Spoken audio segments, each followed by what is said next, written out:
yourself. I'm Kelly Rusk. I'm the president of IABC Ottawa.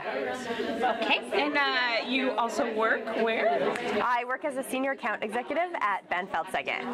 Okay, so the question that I was looking to get answered today, and I know that you have a mentor, so I know you're going to be able to answer this one. A lot of our listeners have been asking, how's the best way to find a mentor?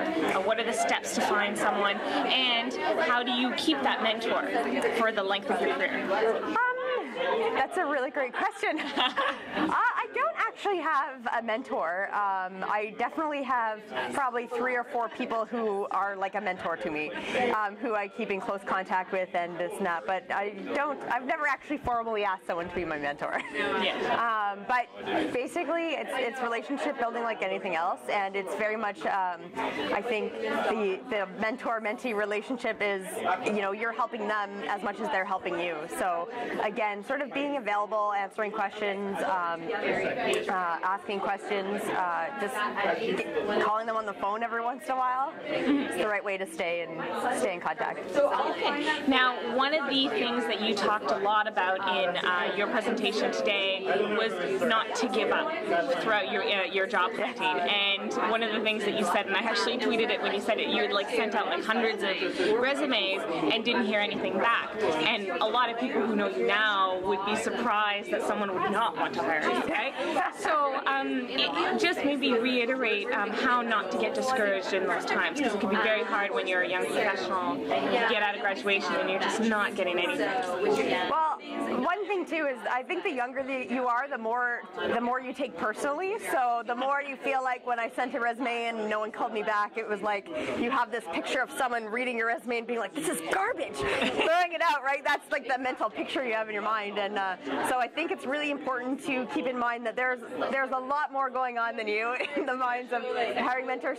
Sometimes hiring managers have someone already in mind for the job, but they have to post it for HR reasons. So right from the get-go, you have no chance of getting that job. And sometimes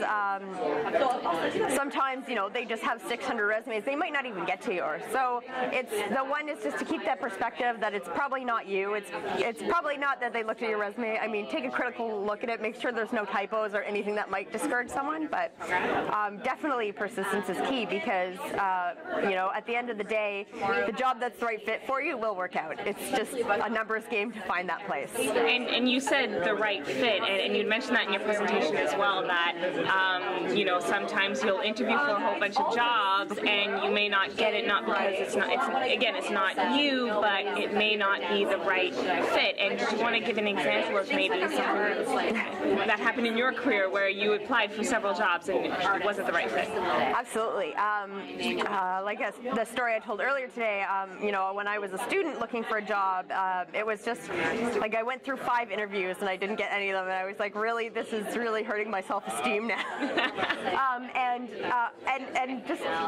So one example, one of my good friends got the first job I went to, which was at the School of Part-Time Studies at Algonquin College, and the job she had was working part-time doing advertising for the School of Part-Time Studies. And my friend we were very close in college, so she was telling me what she's working on, and it was just funny because it was, when she was talking about the stuff they did, I was like, that does not appeal to me at all. And it's one thing when you're reading a job description, it's just, you're so hopeful that everything sounds like it's what you want to do, but when you actually looked at it and work, it was not a great fit for me, and it was great for her too. It was perfect for her. She had an English degree background and was really interested in writing things like this, and it really interested her, and it was perfect for her, but it was definitely not right for me. So that's finding the right fit. Yeah. Yes, so not get discouraged.